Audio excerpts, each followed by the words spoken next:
Let me ask each of you a final question from my perspective, and I'll put a time limit on it because we're running a little late. 30 seconds to a minute. If in the next year or two, Jason, you first, what are the kinds of headlines people will be reading about wireless and some of the issues we've been talking about today? What do you think are the hot button, whether it be new products, new developments, new issues, new controversies? What will they be?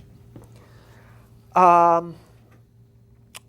think we will see, I suspect we're going to see things come to a head with respect to basic political speech over wireless devices. I mean, one of the things that didn't come up today was that last year we actually had an incident where NORAL Pro-Choice America wanted to launch a text messaging campaign to deliver information to consumers who had opted in to receive those text messages themselves.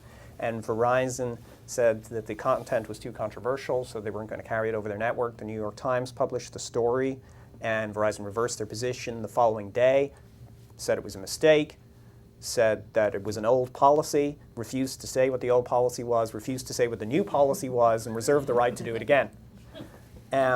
So I think we're going to, that's now as an issue before the FCC. I think we're going to see more issues along those lines. Mark?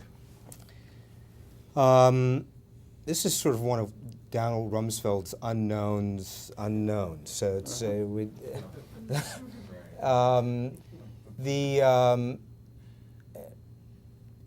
I think folks will begin using this new wireless broadband technology being brought to you by either Verizon or AT&T. I don't have much faith that we're going to find a non-incumbent who's actually won this the rights to this this incredible new spectrum that they're purchasing for what is that, about a day in Iraq now? Is that 20 billion? A day in Iraq. I think folks are going to use this, and then they will be surprised at the lack of privacy that they actually have over the networks that they're using. They'll be surprised at the amount of information that will be captured from the packets that they don't even know are in the packets. They don't even know what packets are. All they know is that they're communicating over the internet, over these wireless networks, and that folks are going to find these mysterious packets that are being transferred from one place to the other, capture and download that information, and find all sorts of fascinating ways to use it. And then folks will begin to think that maybe we need something in addition to the market to protect some of those fundamental rights.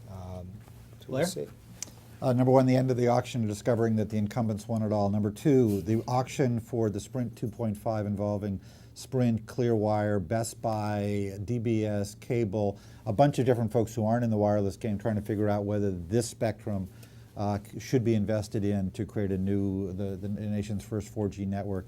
Number three, a wild card, a big foreign investment by a sovereign wealth fund bailing out Sprint or something, China. Like, or China, creating a whole new debate about foreign investment in American wireless. Number four, the FCC issues a ruling in June against Comcast on the network neutrality issue, defining somewhat, it'll be a little bit vague, but defining reasonable network management services. And then the way they do that will play back into the wireless. What number am I on? Number 6. Have I hit my 30 seconds yet?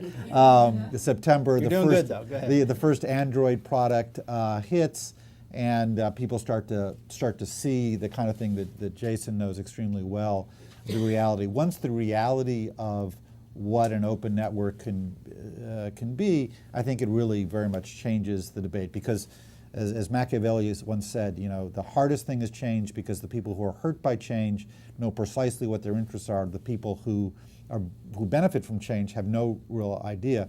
But once the American public, if there are devices that really capture the imagination, I think that's a big game changer. And then in November we have the election.